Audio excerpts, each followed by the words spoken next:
బిడ్డల్ని కాల్చినటువంటి తల్లిదండ్రులు బిడ్డల యొక్క యోగక్షేమాల కొరకు ఎన్నో సంగతులు, ఎన్నో విషయాలను దాస్తూ ఉంటారు. ఎందుకంటే బిడ్డల మీద తల్లిదండ్రులకు ఉన్నటువంటి ప్రేమ అలాంటిది.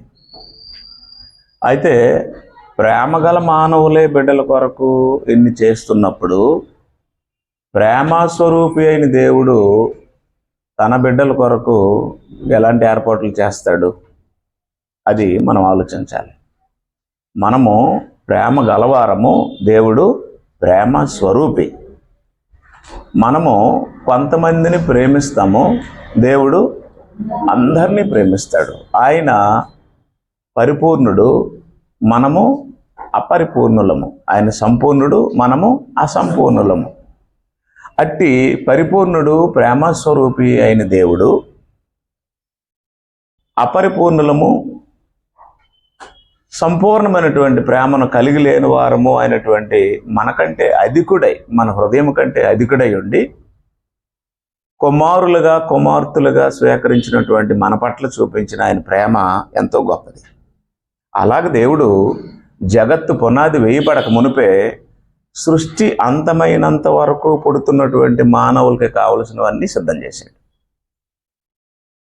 పిల్లలు ఇంకా పుట్టి మేలైనా కీడైనా జరగక ముందే పాప పుడితే ఇలా ఈ పేరు పెడదాం, బాబు పుడితే ఈ పేరు పెడదాం, పాప అయితే ఈ డ్రెస్సులు వేద్దాం, బాబు అయితే ఈ డ్రెస్సులు వేద్దాం, పాప అయితే ఇలా చదివిద్దాం, బాబు అయితే ఇలా చదివిద్దాం అని మనం కలలు కంటాం. వాళ్ళు స్థిరమైన వాళ్ళై, చెప్పిన మాట విని తల్లిని తండ్రిని గౌరవించిన వాళ్ళై, మన మర్యాద కొరకు, మన కుటుంబ మర్యాద కొరకు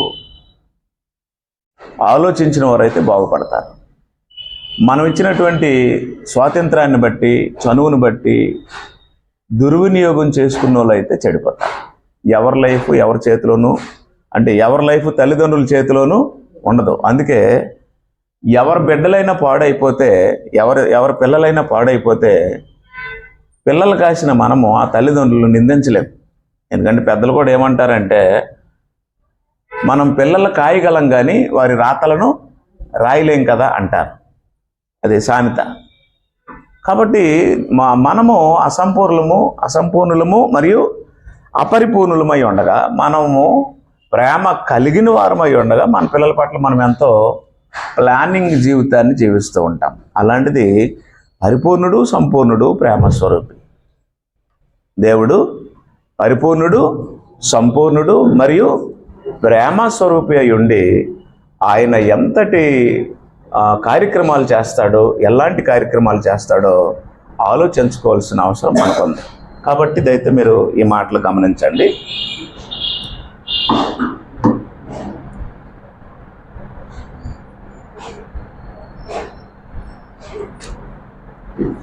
శ్రద్ధగా వినండి. విన్నది కొంచెం సేపు అయినా సరే మనస్ఫూర్తిగా వినండి.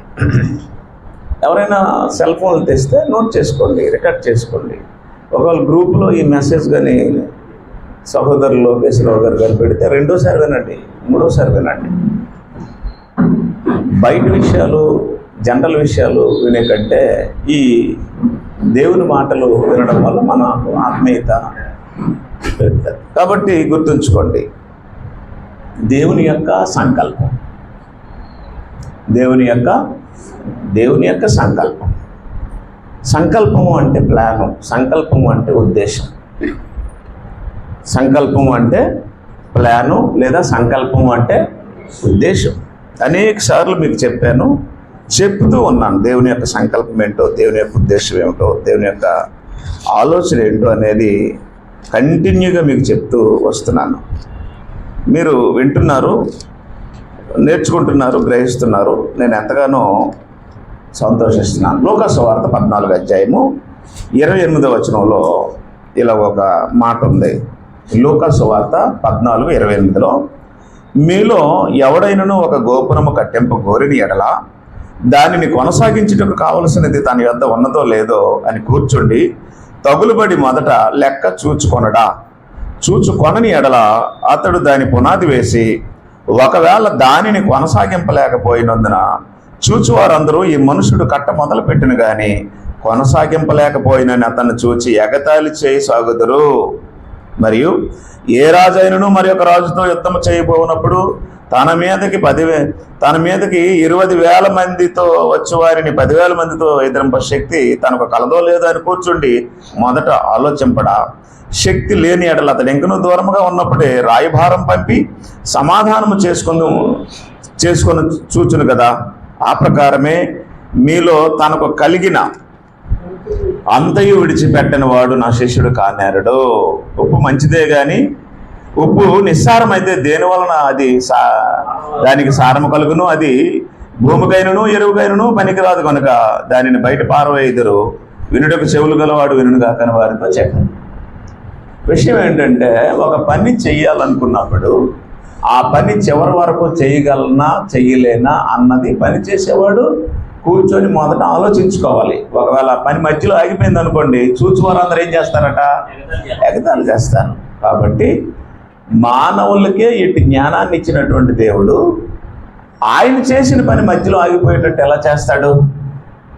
చేయడు కదా. చేస్తాడా? ఆయన చేసే పని మధ్యలో ఆగిపోద్దా? ఆగదు. అలాంటి మహోన్నతుడైన దేవుడు చేసిందే సంకల్పం. ఆ మహోన్నతుడైనటువంటి దేవుడు చేసిన ఈ సంకల్పం ఎంతో గొప్పది.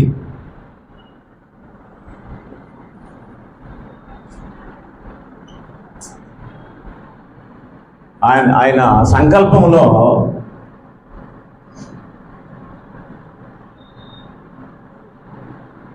యేసు రక్తం చేసే పనులు, యేసు ప్రభు రక్తం ద్వారా ఆయన ఏం చేయగలనుకున్నాడో జగత్తు పునాది వేయపడక మునిపే ఆయన మనసులో ఉన్నాయి. అవి రక్తం ఎందుకు తినొద్దన్నాడు అనే విషయాన్ని మనం ఆలోచిస్తే, నేను ఇంతకుముందు మీకు చెప్పాను, కొన్ని 3 యుగాల్లోనూ ఉంటాయి. కొన్ని 3 యుగాల్లోనూ ఉంటాయి. అంటే పితరుల యుగంలోనూ ఉంటాయి, ధర్మశాస్త్ర యుగంలోనూ ఉంటాయి, క్రీస్తు యుగంలోనూ ఉంటాయి. బైబిల్ ప్రకారం 3 యుగాలు ఉంటాయి కదా. ఇప్పుడు ఇదేమో పితరుల యుగం, అంటే అబ్రహాం, ఇస్సాకు, యాకోబులు. ఇదేమో యూదుల యుగం, మోషే, యెహోషువ, ఇశ్రాయేలీయులు ఈ యుగంలో ఉన్నారు. ఇది క్రీస్తు యుగం, క్రీస్తు మరియు సంఘం, అంటే సంఘం అంటే క్రైస్తవులు ఇలా ఉంటారన్నమాట. 3 యుగాల్లో కొనసాగినవి ఏమున్నాయి? 3 యుగాల్లో కొనసాగినవి ఏమున్నాయి? 3 యుగాల్లో ఒకటి, రక్తం తినకూడదు అని చెప్పాడు. రక్తాన్ని ఏం చేయకూడదు? తినకూడదు అని చెప్పాడు. రక్తం తినకూడదు అని చెప్పాడు. రక్తం తినకూడదు అని చెప్పాడు. కొనసాగిందా? కొనసాగలేదా? కొనసాగుతుంది. అంటే ఒక విషయాన్ని అన్ని యుగాల్లోనూ చెప్పాడు అంటే అది పరిగణములోనికి తీసుకోవాల్సిన విషయము. ఇప్పుడు వాయిద్యాలు ఉన్నాయి. 3 యుగాల్లోనూ కొనసాగాయా? కొనసాగలే. ఇక్కడ వాయిద్యాలు ఉన్నాయా? ఇతరులు వాయిద్యాలు వాయించలేదు. ఇక్కడ వాయిద్యాలు ఉన్నాయా? యూదులు వాయిద్యాలు వాయించారు, ఇక్కడ ఉన్నాయి. ఇక్కడ వాయిద్యాలు ఉన్నాయా? ఇక్కడ 1వ శతాబ్దపు క్రైస్తవులు వాయిద్యాలు వాయించలేదు. అంటే అది ఇంపార్టెంట్ విషయము పక్కన పెట్టాడు దేవుడు. మరి ఇక్కడ దశమ భాగం ఉందా? లేదా? అబ్రహాం దశమ భాగం ఇవ్వలేదా? అబ్రహాం, ఇస్సాకు, యాకోబులు పితరులు దశమ భాగం ఇవ్వలేదా? ఇచ్చారు కదా. ఇక్కడ దశమ భాగం ఉందా? ఇక్కడ దశమ భాగం లేదా? ఇక్కడ దశమ భాగం ఉంది. ఇక్కడ దశమ భాగం లేదా? దశమ భాగం కంటే ఎక్కువ ఉంది. వర్ధిల్లిన కొలది అంటే దశమ భాగం ఎవరు స్టార్ట్ చేశారు? అబ్రహాం స్టార్ట్ చేశాడు. అబ్రహాం సంతానం ఎవరు? యూదులు. అబ్రహాం సంతానం ఎవరు? క్రైస్తవులు. యూదులు ఎవరు? ఎలా పుట్టారు అబ్రహాంకి? శరీరాన్ని బట్టి పుట్టారు. క్రైస్తవులు ఎలా పుట్టారు అబ్రహాంకి? వాగ్దానాన్ని బట్టి పుట్టారు. ఎవరు శాశ్వతం? శరీర సంబంధులు శాశ్వతము కాదు, వాగ్దాన సంబంధులే శాశ్వతం. ఇప్పుడు అబ్రహాం ఎవరికి తండ్రి? యూదులకు తండ్రా, క్రైస్తవులకు తండ్రా? ధర్మశాస్త్రాన్ని కొట్టేసినప్పుడే యూదులు వదిలేశాడు దేవుడు. యూదులకి అబ్రహాంకు ఉన్న సంబంధం ఏమైపోయింది? తెగిపోయింది. అప్పుడే చెప్పాడు యోహాను, మీరు సర్ప సంతానం అని. అప్పుడే చెప్పాడు యేసు ప్రభువు, మీరు వ్యభిచార సంబంధులు అని, మీరు సాతాను సంతానము అని. ఓకేనా? కాబట్టి అబ్రహాముకి భౌతికమైన యూదులకి ఉండే సంబంధం ఏమైంది? తెగిపోయింది. ఇప్పుడు అబ్రహాం సంతానం ఎవరు? గలతీ పత్రిక ప్రకారము క్రైస్తవులే వాగ్దానాన్ని బట్టి అబ్రహాం యొక్క సంతానం. కాబట్టి మన తండ్రి ఎవరు? విశ్వాసానికి మూల పురుషుడు ఎవరు? అబ్రహాం. ఇప్పుడు ఇక్కడ దశమ భాగం ఇచ్చాడా? ఇచ్చాడు. మరి మన తండ్రి ఇచ్చినప్పుడు మనం ఏం చేయాలి? దశమ భాగం ఇవ్వాలా, ఇంకెక్కువ ఇవ్వాలా? మరే అంటే ఒక విషయం 3 యుగాల్లోనూ కొనసాగింది కదా, కొనసాగలేదా? కొనసాగిందంటే అది ఇంపార్టెంట్ విషయం అయితే కొనసాగుతుంది. ఓకేనా? ఇలాగున ఇలాగ బైబిల్లో మొదటి నుండి చివరి వరకు కొనసాగిన విషయాలు కొన్ని ఉన్నాయి. అవన్నీ ఇప్పుడు చెప్పడం నా ఉద్దేశం కాదు. ఇప్పుడు నేనేం చెప్పాలనుకుంటున్నాను అంటే, దేవుని సంకల్పంలో దేవుడు యేసు రక్తాన్ని ప్రిజర్వ్ చేశాడు. దేవుని సంకల్పంలో దేవుడు యేసు రక్తాన్ని ఇక్కడ చెప్పాడు, మీరు రక్తం తినకూడదండి అని. ఆదికాండం 9:4 ఇక్కడ చెప్పాడు, మీరు రక్తం తినకూడదని. లేవికాండం 27 లేవికాండం అంతట్లో చెప్పాడు. 7 అధ్యాయుల్లో రక్తం తినకూడదు, రక్తం బలిపీఠం కింద పోయాలని చెప్పాడు. ఇక్కడ చెప్పాడు, మీరు రక్తం తినకూడదని చెప్పాడు. మిగతాది ఇక్కడ విగ్రహార్పితాలు ఏమైనా తినమని చెప్పాడా? ప్రసాదాలు, ఇక్కడ ప్రసాదాలు తినమన్నాడా? ఇక్కడ తినమన్నాడా? ఇక్కడ తినమన్నాడా? అంటే ఎక్కడ ఏం చేయకూడదు, అది దేవుడికి నచ్చలేదన్నమాట.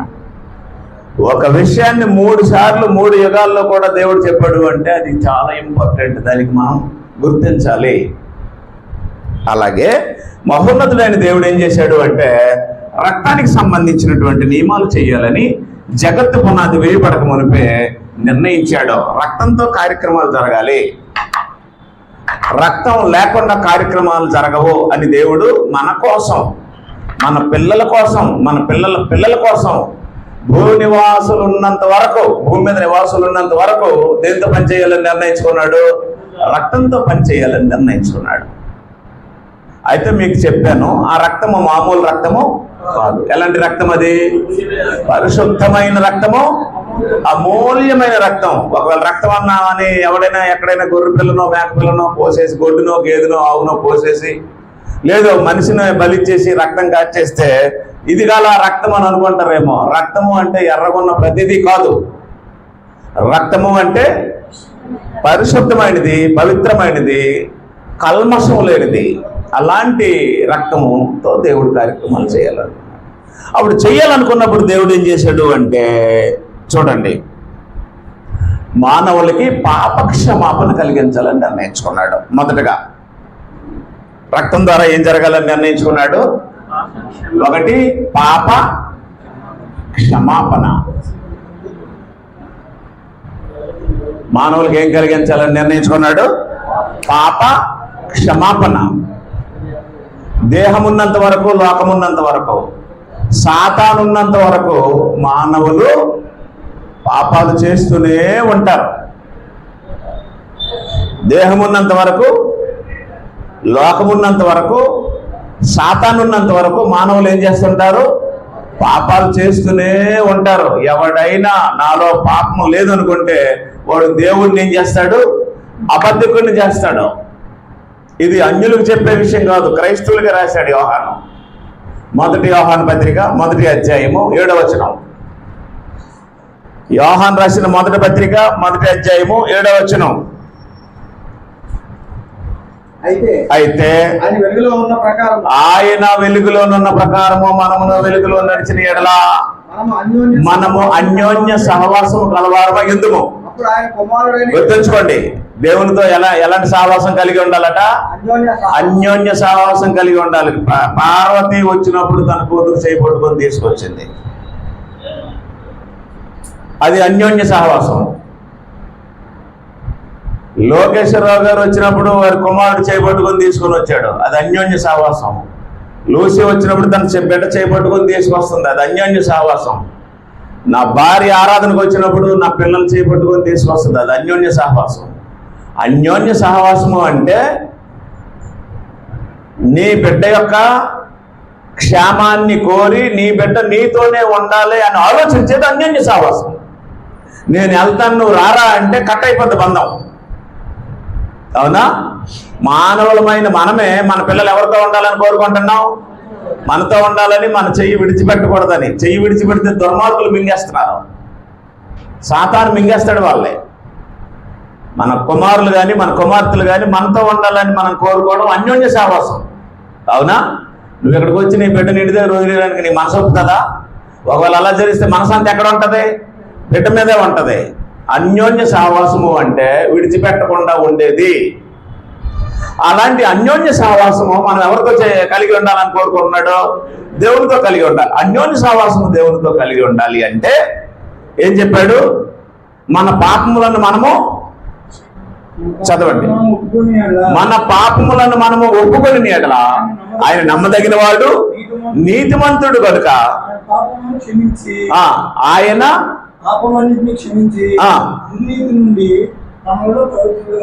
చేస్తాడా చేయడా? అంటే సహజంగా ఏమనుకుంటారంటే బాప్తిస్మమందు పాపాలు కడుక్కున్నాం కదా, అక్కడ క్లియర్ అయిపోయింది. Once saved is always saved అనే విశ్వాసం మీద, డాక్టర్ని మీద ఈరోజు క్రైస్తవులు అనబడేవారు వెళ్తున్నారు. ఓసారి రక్షింపబడ్డాం, అక్కడికి పాపాలన్నీ కడిగేసుకున్నాం చెరువులో, అక్కడితో అయిపోయింది కాబట్టి ఇప్పుడు మేము రక్షణలో ఉన్నాం అనుకుంటున్నారు. బైబిల్ ఏం చెప్తుందంటే కడవరి కాలమందు ప్రత్యక్షపరచబడే రక్షణ వరకు మీరు రక్షణ కొనసాగించుకోవాలని రాసింది. రక్షణను కాపాడుకోవాల్సిన బాధ్యత ఎవరి మీద ఉంది?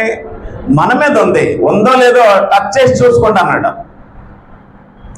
అసలు మీకు రక్షణ ఉందో లేదో, మీరు రక్షణలో ఉన్నారో లేదో, అన్యోన్య సహవాసం ఉందో లేదో టచ్ చేసి చూసుకోండి అని చెప్పాడు అనమాట. అంటే ఒకసారి రక్షింపబడిన వ్యక్తి జీవితాంతం అదే రక్షణతో కొనసాగుతాడు అనడానికి గ్యారంటీ లేదు.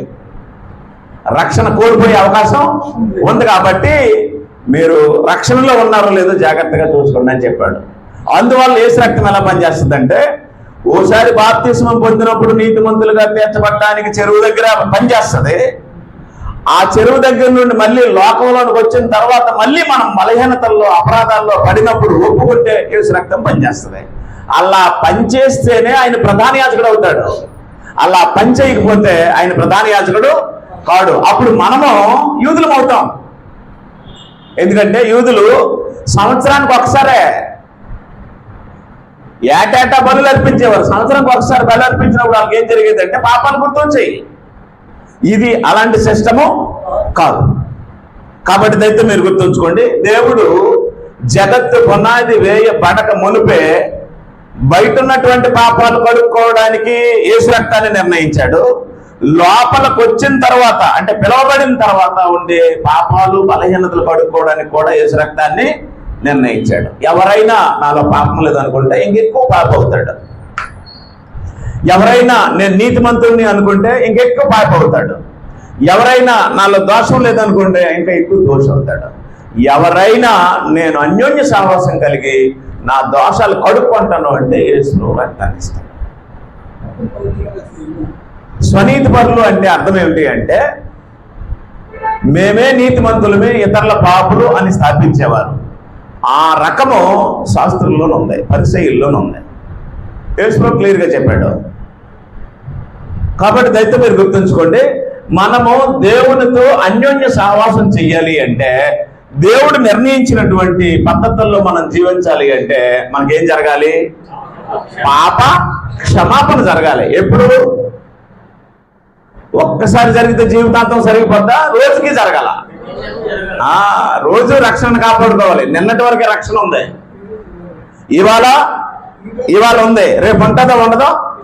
ఎవరు జారిపోతారో తెలియదు, ఎవరు వ్యభిచారంలో పడిపోతారో తెలియదు, ఎవరు త్రాగులో పడిపోతారో తెలియదు, ఎవరు విగ్రహారాధికులతో వెళ్ళిపోతారో తెలియదు, ఎవరు పెళ్ళిళ్ళు విగ్రహారాధికుల పిల్లలతో జరుగుతాయో తెలియదు, పరిస్థితులు ఎప్పుడు ఎలా ఉంటాయో తెలియదు. కాబట్టి మనం జారిపోవడానికి పడిపోవడానికి అవకాశం ఉంది. దిద్దుకోవడానికి ప్రయత్నాలు తర్వాత చేస్తాం, కానీ ముందు మనం జారిపోతాం. కాబట్టి దేవుడు ఏం చేశాడు అంటే పాపక్షమాపణ విధానాన్ని ఏర్పాటు చేశాడు. దేవుడు పాపక్షమాపణ విధానాన్ని ఏ విధంగా ఏర్పాటు చేశాడో చూద్దాం. లేవికాండము 4వ అధ్యాయము 20-26 వచనాల్లో పాపక్షమాపణ గురించి రాశాడు. లేవి 4, 20, 26 వచనాల్లో అతడు పాప పరిహారార్థ బలి యొక్క కోడెను చేసినట్లు దేన్ని చెయ్యాలి? చెయ్యాలి.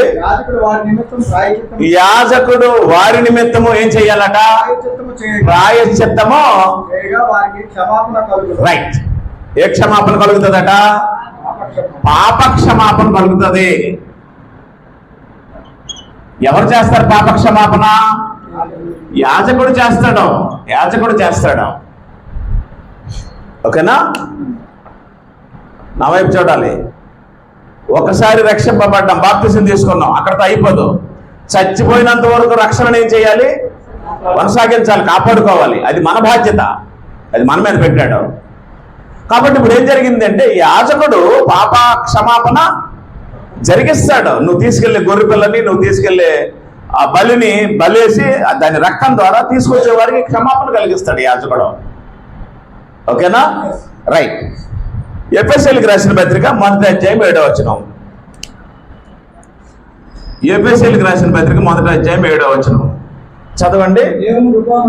దేవుని కృప మహదైశ్వర్యం బట్టి ఆ ప్రేమియందు అది దేని వల్లట? ఆయన అంటే ఎవరు? ఆయన రక్తం. ఆయన అంటే ఇక్కడ దేవుడు కాదు. ఆయన అంటే ఇక్కడ ఎవరు? క్రీస్తు. క్రీస్తు రక్తము వలన ఏం కలుగుతుంది? పాప క్షమాపణ కలుగును. దేవుడు ఎంత ఏర్పాటు చేశాడో చూడండి. కొంతమంది పిల్లలు రోడ్ల మీద తిరిగినప్పుడు కొంతమంది పనికిమాలోలాగా, బేవరసోల్లాగా జుట్లు పెంచుకొని, పోగులు ఎట్టుకొని, ఆడోళ్ళలాగా మగవాళ్ళలాగా ఆడాళ్ళు తయారయ్యి విచ్చలవిడిగా రోడ్ల మీద తిరిగినప్పుడు సమాజం వాళ్ళు చూసేమంటదంటే కాసేసి వదిలేశారు రోడ్ల మీద అని అంటారు. అందరా మన పిల్లల్ని వదిలేసిన అలాగే అంటారు. పిల్లలు కాయడం కాదు, పందులైనా కాస్తాయి, పెంచడం రానప్పుడు కాయడం ఎందుకు అంటారు. అవునా? అనరా? ఇప్పుడు మీరెవరు అనలేదా? అంటామండి. ఇప్పుడు నా పిల్లలైనా కాసేసి పందుల్లాగా, రౌడీల్లాగా, బేవరసోల్లాగా, పనికిమాలోలాగా వదిలేసామనుకోండి, కాసాడు కానీ పెంచలేకపోయాడని సంబరా. పెంచడం చేతగాని వాడు కాయడం ఎందుకు? పంది కాసింది, ఈడు కాసాడు అంటారు పిల్లల్ని. ఇప్పుడు నేనేం చెప్తున్నాను అంటే, ఒకసారి బాప్తిసం ఇచ్చేసి మీరు రక్షింపడ్డారు, నీతిమంతులుగా చేర్చబడ్డారు, వెళ్ళిపోండి అని వదిలేదు దేవుడు. వదిలేశాడా? వదిలేశాడా? ఆ రక్షణను కాపాడుకోవడానికి ఏర్పాట్లు చేశాడా? ఆ రక్షణను కాపాడుకోవడానికి, చేసిన లోపాలు సరిచేసుకోవడానికి, యేసు రక్తాన్ని ఉపయోగించుకోవడానికి ఏర్పాట్లు చేశాడు దేవుడు. మనల్ని వదిలేదు రోడ్ల మీద. కాబట్టి ఇప్పుడు ఏం జరిగింది అంటే ఆయన రక్తము వలన మనకేం కలుగుతుంది? పాపాలకు క్షమాపణ, పాపాలకు విమోచన, పాపాలకు క్షమాపణ కలుగుతుంది. కలగలేదా? అది దేవుని యొక్క ఏర్పాటు. ఇప్పుడు మీకు ఒక మాట చెప్తాను చూడండి, జాగ్రత్తగా వినండి.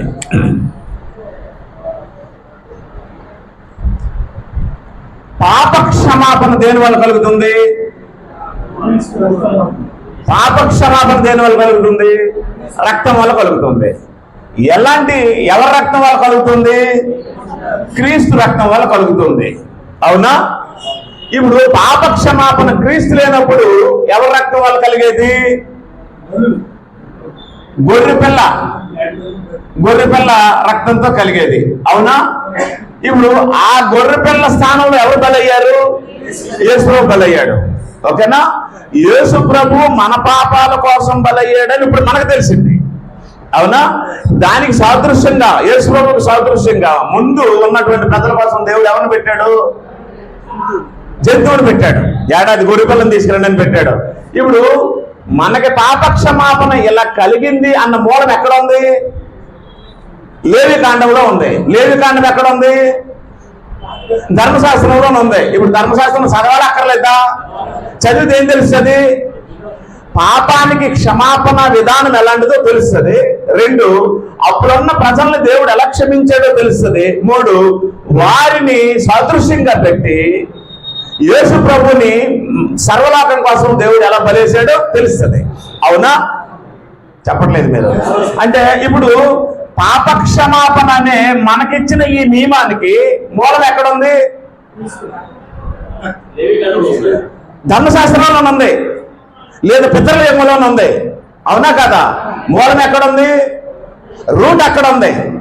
ఓకేనా? బలి ఎక్కడుంది? బలి ఎక్కడుంది? ఇక్కడ బలి అవ్వాల్సిన తాలూకా రూట్లు ఎక్కడున్నాయి? అక్కడ ఉన్నాయి. చెట్టు మీ ఇంట్లోనే ఉందమ్మా, కొబ్బరి చెట్టు, జామ చెట్టు, ఏదో చెట్టు మీ ఇంట్లోనే ఉంది. రూట్స్ ఎక్కడ ఉంటాయి? పక్కింట్లోకి వెళ్తాయి. చెట్టు మీదే సార్, మీ పక్కన అల్లులు కట్టుకున్నారు, వాళ్ళు కూడా అంటారు ఈ చెట్టు మీదేనమ్మా అని అంటారు. కానీ వేర్లు వెళ్తాయా వెళ్ళవా? వాళ్ళ ఇంట్లో తవ్వమని చూడండి, మీ చెట్టు వేర్లు వాళ్ళ ఇంట్లోనే ఉంటాయి. అవునా? ఇప్పుడు ఏం జరిగింది?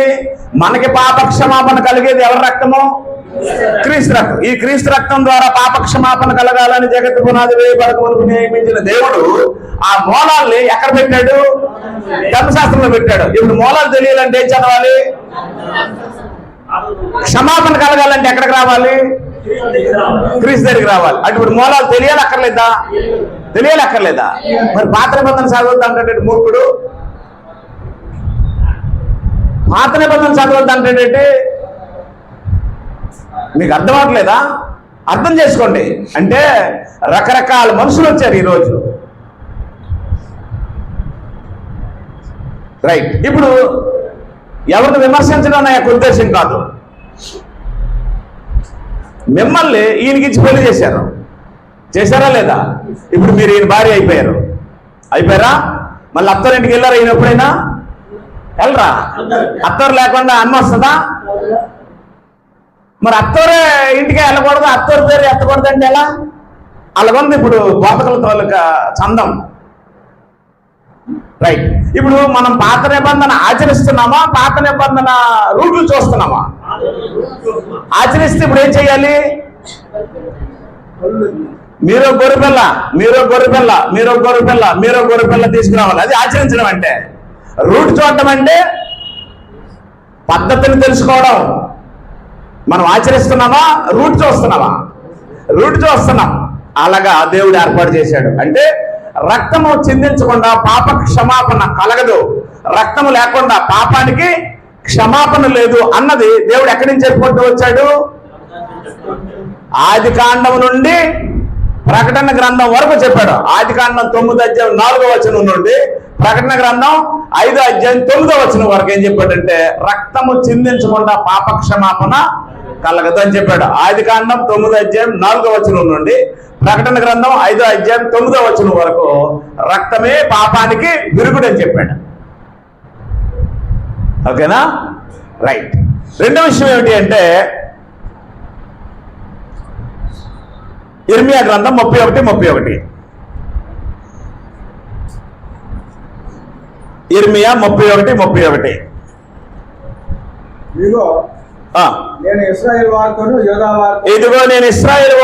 యోధా వారితోను ఏ నిబంధన చేస్తాడట?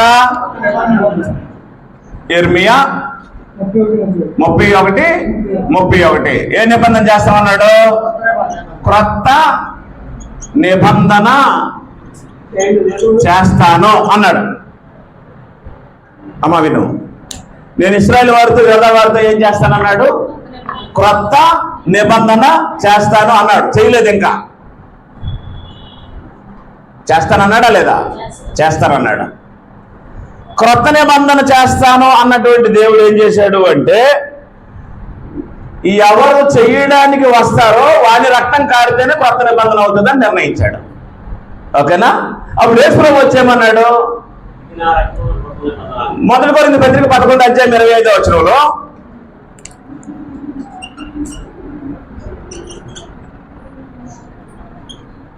నా రక్తము వలన ఆయన ఏమన్నాడు? క్రొత్త నిబంధన అన్నాడు. చేస్తానన్నాడు ఎవరు? చేస్తానన్నది ఎవరు? దేవుడు. చేశాను అన్నది ఎవరు? యేసు ప్రభువు. ఇప్పుడు క్రొత్త నిబంధన అంటే ఏంటో తెలియాలంటే ఏం చేయాలి? ఇప్పుడు దేవుడు ఏ నిబంధన చేస్తామన్నాడు? చేస్తామన్నాడా లేదా? అప్పుడు క్రొత్త నిబంధన అంటే ఏంటో మనకు తెలుసు. క్రొత్త నిబంధన అంటే ఏంటో మనకు తెలియాలి అంటే ఏ నిబంధన ఉంటే క్రొత్త నిబంధన తెలుస్తుంది? ఆ మాత్రం ఇంగిత జ్ఞానం ఉండక్కర్లేదండి. మనుషులకి బోధించే వారికి అసలు పాత నిబంధన అనేది ఉంటే కదా క్రొత్తదవుతుంది. హెబ్రీయులకు రాసిన పత్రిక 10వ అధ్యాయము 9. ఆయన నీ చిత్తము నెరవేర్చుట ఇదిగో నేను వచ్చి ఉన్నానని చెబుతున్నాడు. ఇవన్నీ ధర్మశాస్త్రము చెప్పున అర్పించబడుచున్నవి. ఆ రెండవ దానిని ఏది అమ్మా? రెండవ దానిని స్థిరపరచుటకు. ఇప్పుడు చెప్పండి, ఏది రెండవది? అది అలా వింటే అర్థమవుతుంది. రెండవ దానిని స్థిరపరచుటకు మొదటి దాన్ని ఏం చేశాడు? కొట్టేశాడు. ఇప్పుడు మొదటిది ఏది? రెండోది ఏది? ఈడు మా రెండో వాడండి అన్నారంటే ఎవరంటారు? ఇది మా రెండో పాప అండి అన్నారంటే ఏముంటది? మొదటిది ఉంటది. క్రొత్త నిబంధన అంటే ఏముంటది? పాత నిబంధన ఉంటది. ఆవిడ పాత నిబంధన అంటే ఏంటో తెలియాలంటే ఏం చేయాలి? ఇది పాతది అని తెలియాలంటే ఏం చేయాలి? దాన్ని చదవాలి. చదివితే ఇది పాతదా, చదివితే ఇది కొత్తదా అని తెలుస్తుందా లేదా? చదవకూడదు అంటారేంటి మరి? పాయింట్ అర్థం చేసుకోండి. చెప్పేది ఎక్కడ? మూలం ఎక్కడుంది? మూలం ఎక్కడుంది? పాత నిబంధనలో ఉంది. ఓకేనా?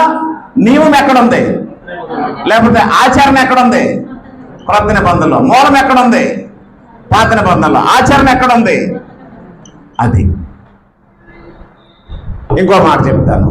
మనం అన్యులమా యూదులమా? అంటే అన్యుల్లో నుండి వచ్చామా యూదుల్లో నుండి వచ్చామా?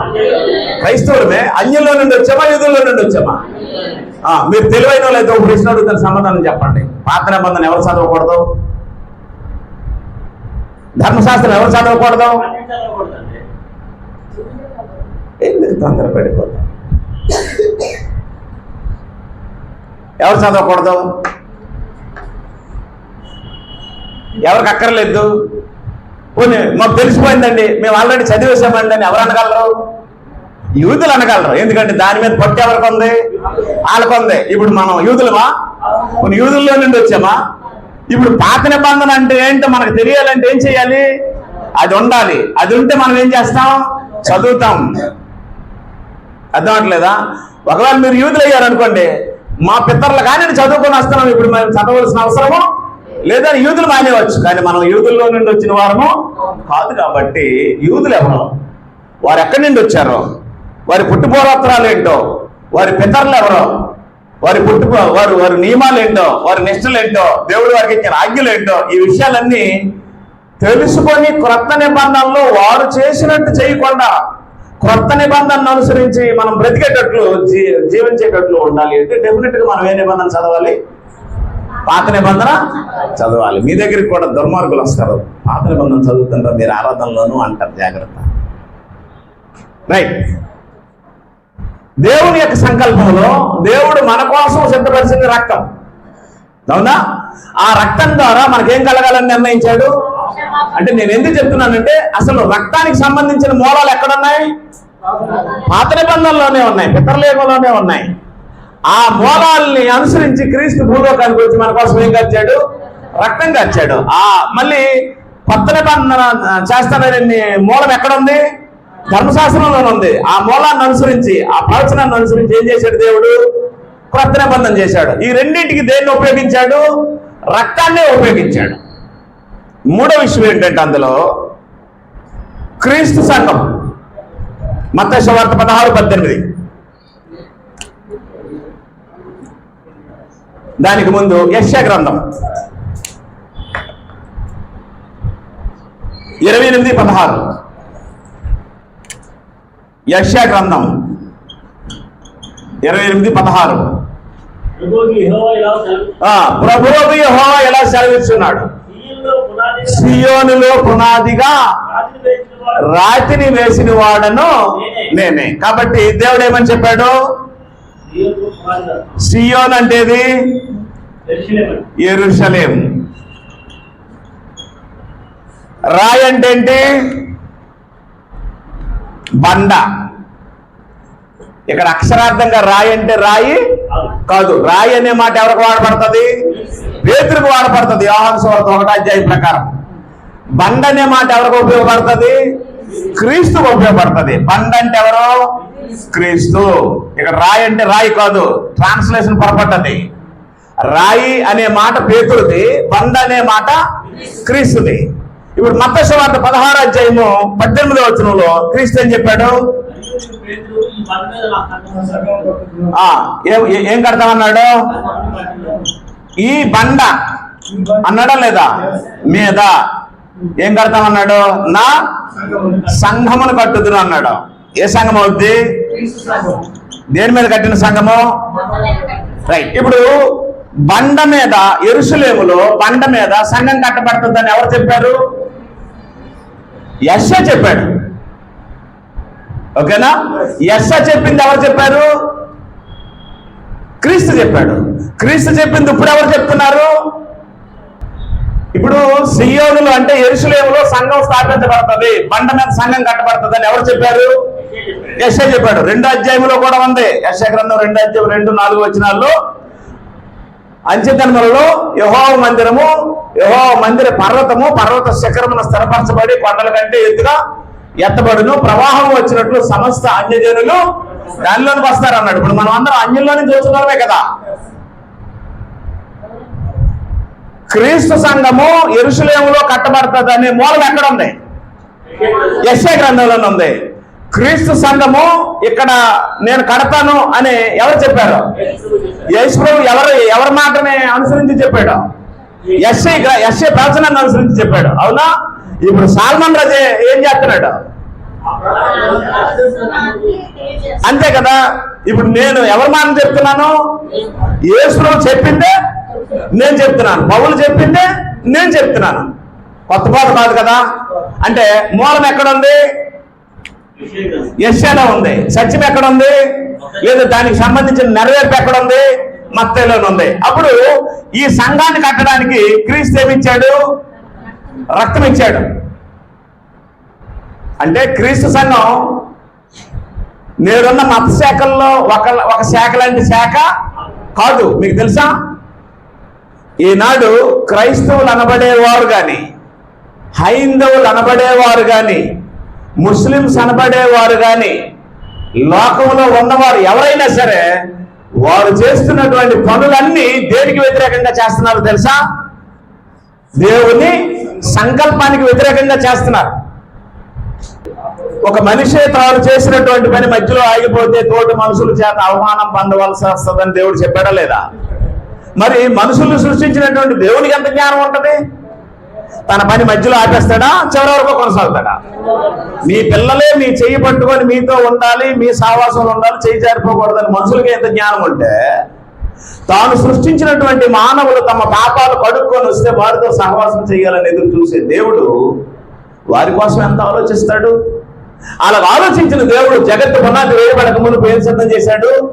రక్తాన్ని సిద్ధం చేశాడు. అవునా? రక్తము అనే ఒక మాట బైబిల్లో మీకు ఎక్కడ కనబడినా సరే అది ఇంపార్టెంట్ వస్తువు అని గుర్తుంచుకోండి. రక్తము అనే మాట మీరు ఎప్పుడైనా ఎక్కడైనా చదివితే దానితో మనల్ని తన సహవాసానికి సిద్ధపరచడానికి, ఆ రక్తంతో మనల్ని తన సహవాసానికి సిద్ధపరచడానికి దేవుడు ఏర్పాటు చేసిన పదార్థం అని గుర్తుంచుకోండి. ఆ రక్తం లేకుండా సర్వసాధారణంగా ఏ మానవుడికి పాపక్షమాపణ కలగదని గుర్తుంచుకోండి. దాని నిమిత్తమే ఆ మూలాల్ని ఏ నిబంధనలో పెట్టాడు? పాత నిబంధనలో పెట్టాడని గుర్తుంచుకోండి. చెట్టు మీ పెరట్లోనే ఉంటది, వేర్లు ఎక్కడ ఉంటాయి? పక్కింట్లోనే ఉంటాయి. చుట్టుపక్కల ఉన్నటువంటి వారందరూ ఏర్లు కొట్టేస్తే సారం తీసుకోదు మీ చెట్టు. విశేషం ఏంటంటే అవి బయటికి కనబడవు కాబట్టి వాళ్ళు ఉంచుతున్నారు. బయటికి కనబడితే వెంటనే తీసేస్తారు. వేర్లు తీసేస్తే ఏమైపోద్ది? సారం పోతుంది, ఫలాలు రావు కదా. అదే మాదిరిగా మహోన్నతుడైన దేవుడు క్రీస్తు రక్తము చేత మనకు పాపక్షమాపణ కలగాలన్న మూలాలు ఎక్కడ పెట్టాడు? పాత నిబంధనలో పెట్టాడు. 1000కి 2000కి అమ్ముడుపోయేవాడికి ఎవరికి బైబిల్ తెలియదండి. 100కి 500కి పొద్దుల్లో ఒక కాలం దగ్గర కూర్చునే వాడికి ఎవరికి బైబిల్ తెలీదు. స్థానిక సంఘాలకు తెలియవలసిన విషయం ఏంటంటే, మన మేలు కోరినటువంటి దేవుని సంకల్పంలో క్రీస్తు రక్తం మన కోసం దేవుడు సిద్ధం చేశాడు. ఆ రక్తం లేకపోతే మనకి పాపానికి ఏం కలగదు, క్షమాపణ కలగదు. గుర్తుంచుకోండి, ఒక్కసారి దేవుడు క్షమించేస్తే, ఒక్కసారి మన పాపాలు కడిగేస్తే జీవితాంతం అలాగే ఉంటాం అనుకోవడానికి వీలు లేదు. ఇక్కడి నుంచి వెళ్ళిపోయిన తర్వాత మళ్ళీ మనం సనుగుతాం, మళ్ళీ మనం పాపం మాట్లాడుతాం, బూతు మాట్లాడుతాం, చెడ్డవారితో సహవాసం చేస్తాం, అపరాధాల్లో పడతాం. అప్పుడు వెంటనే ఏం గుర్తు రావాలి? రక్తం గుర్తు రావాలి. మళ్ళీ రక్తం గుర్తు వచ్చిన వెంటనే తాళాలు తీయకూడదు. ఇక్కడ మీకు అర్థమైందో లేదో? అమ్మ నాయన, మా ఇంటిదే కసం మా ఇంట్లో వచ్చింది, పక్కింటిదే, ఇప్పుడు నేను వెళ్ళి తగువాడేశాను, పాపం అయిపోయింది, దాన్ని రేలిపోయినవన్నీ తిట్టేశాను, ఇప్పుడు ఈ పాపాన్ని కొడుకోవాలంటే మళ్ళీ ఏమి ఉండాలి? రక్తం ఉండాలి. రక్తం ఉండాలంటే తాళాలు ఉండాలి. తాళాలు ఏమో వాళ్ళ దగ్గర ఉన్నాయి. తాళాలు ఉంటే సేవకుడు లేడు, సేవకుడిని పిల్లలని మళ్ళీ మీరు వచ్చి తాళాలు తీసి నాకు ఫోన్ చేసి నన్ను పిలిచి నాతో వాక్యం చెప్పించుకోవాల్సిన అవసరము? ఎక్కడ మీరు ఉన్నారో అక్కడే మీ అంతరంగంలోనే ఉండే మనస్సాక్షి మీకు చెప్పేసి మీరు చేసింత ఉంటారు. అక్కడే కడుక్కోండి. అక్కడే మీ ప్రధాన యాజకుడి ద్వారా అడగండి, నేను చేసింది తప్పు, ఈ క్షమాపణ కలగాలి నాకు అని. అప్పుడే ప్రార్థన చేయండి, కడిగేస్తాడు అక్కడనే. దానికోసం మళ్ళీ ఇక్కడికి వచ్చి తరాలు తీయవలసిన అవసరము లేదు. ఒకటి గుర్తుంచుకోండి అమ్మా, సీరియస్గా చెప్తున్నాను. మీరు పొందినటువంటి బాప్తీసాలు మతశాఖల్లోనూ అయితే చల్లవు. డెఫినెట్గా మళ్ళీ బాప్తీసం తీసుకోవాలి. ఒకసారి క్రీస్తు సంఘంలో బాప్తీసం తీసుకున్న తర్వాత పాపం చేస్తే డెఫినెట్గా మీరు వీధిలో ఉన్న క్షమిస్తాడు, ఇంట్లో ఉన్న క్షమిస్తాడు.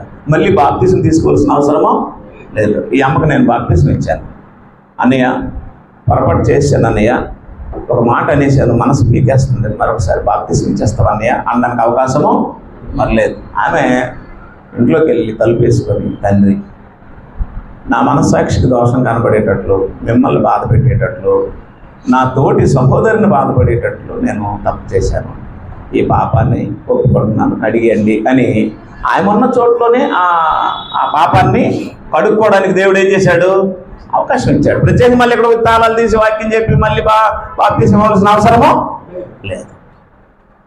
అర్థమైందా? గుర్తుంచుకోండి. రెండో విషయం ఏమిటి అంటే, మూలాలు ఎక్కడ ఉంటాయి? ధర్మశాస్త్రంలో ఉంటాయి, అవునా? నియమాలు ఎక్కడ ఉంటాయి? క్రొత్త నిబంధనలు ఉంటాయి. నియమాలు తెలియాలంటే ఎక్కడికి వెళ్ళాలి? మూలాల్లోకి వెళ్ళాలి. మూలాల్లోకి వెళ్ళాలి తప్ప మూల పాఠాలు మళ్ళీ ఆచరించవలసిన అవసరము లేదు. ఆ రకంగా దేవుడు మన పాప క్షమాపణ కోసం, మన అపరాధాల కోసము సిద్ధపరిచినటువంటి శాశ్వతమైన బలే యేసుక్రీస్తు. ఈ రక్తము ఎవరికైతే దొరుకుతుందో వారు ధన్యులు. ఈ రక్తాన్ని ఎవరు వినియోగించుకుంటారో వారు ధన్యులు. మొండి గర్వము, మెడ్డు, అహంకారము హృదయము కొలితే మన పాపాలు ఒప్పుకోం. కానీ సత్యం అర్థమయ్యి ఈ భూలోక జీవితం శాశ్వతం కాదనేది గ్రహించగలిగితే ఎక్కడున్నా నీ పాపాన్ని దేవుడి దగ్గర ఒప్పుకోవచ్చు. అది ఇల్లా, రోడ్డా, బస్సా, కారా, బండా, ఎక్కడనేది అనవసరం. అక్కడ నువ్వు వెంటనే బండి మీద, బస్సులోను, ట్రైన్లోను, విమానంలోను మోకరించవలసిన అవసరము ఆ క్షణం అందే. నీ హృదయము, నీ మనస్సాక్షి నీ మీద దోషారోపణ చేసినప్పుడే డైరెక్ట్గా నీవు దేవుడితో మాట్లాడే అవకాశాన్ని కలిగి ఉంటావు. పాత నిబంధన అయితే దేవాలయానికి వెళ్ళాలి, యాజకుడిని సంప్రదించాలి, బలి అర్పణ సమర్పించాలి, ధర్మశాస్త్రం అది. క్రొత్త నిబంధన అయితే నీ హృదయమే బలిపీఠం, నీ మనస్సాక్షి జడ్జి, నీ మెత్తని హృదయమే తగ్గింపు, మోకరించేసేవి అక్కడే. అది జరగడానికి మళ్ళీ ఒక ప్లేస్కి వెళ్ళవలసిన అవసరము లేదు. అలాగే దేవుడు మన కోసం ఏర్పాటు చేశాడు. మన పాపాలు మనం ఏం చేయాలి? ఒప్పుకోవాలి. ఈ విషయంలో నాదే తప్పేమో, నేనే పొరపాటు చేసి ఉంటాను, తప్పు నాదే అని అనుకుంటూ వచ్చే నష్టమేమీ లేదు. ఒక అరడుగు తగ్గిపోము, వీడికి జుట్టు ఏమీ ఊడిపోదు. ఊడిపోద్దా? అబ్బాయి నేను అలా తగ్గించుకోవడం వల్ల జుట్టు అంతా ఊడిపోయిందని ఎవరు నేను చెప్పానండి? ఏం ఊడిపోవండి, వెంట్రుకలు ఏం ఊడిపోవు. దేవుడు సంతోషిస్తాడు. కాబట్టి శాశ్వతంగా దేవుడు మన కోసం ఏర్పాటు చేసిన రక్తము క్రీస్తు రక్తం. బాప్టిస్టుల సిద్ధాంతం ఏంటంటే, ఒక్కసారి నువ్వు రక్షించబడితే ఎలా బ్రతికినా పర్వాలేదు, నీకు రక్షణ ఉంటుందని చెప్తారు. ఉదయం ఆరాధనకి వెళ్ళి సాయంత్రం ఆరాధన అయిపోయినట్టు మధ్యాహ్నం ఇంటికి వెళ్ళినప్పుడు కోడి మాంసం ఉంటుంది, మందొట్టుకుని వెళ్ళిపోవచ్చు, చెట్లు కాల్చుకోవచ్చు, కైనీళ్ళు వేసుకోవచ్చు, సిగరెట్లు కాల్చుకోవచ్చు, సినిమాలు కూడా వెళ్ళవచ్చు. ఎందుకంటే నీకేముంది, నీకు రక్షణ ఉంది, రక్షణ అప్పుడు ఇచ్చాడు అని అనేది సిద్ధాంతం అన్నమాట. బైబిల్ ఏం చెప్తుందంటే మన పాపములను మనము ఒప్పుకోవాలి. ఎప్పుడు ఒప్పుకోవాలి? ఎప్పుడు మీ మనస్సాక్షి నువ్వు తప్పు చేసావని చెప్తే వెంటనే ఏం చేయాలి? కమిట్ అవ్వాలి. కమిట్ అవ్వాలంటే వెంటనే బండి దగ్గర రోడ్డు మీద మోకరించవలసిన అవసరము, ఇక్కడ మోకరించేసి ఎక్కడ ఒప్పుకో, దీన్ని మెత్తగా తీసుకో. ఆ సిస్టమ్ దేవుడు జగత్తు పునాది వేయబడక మనకు ఏర్పాటు చేసి మనకి ఇచ్చేసాడు. మీ అందరికీ వందనాలు.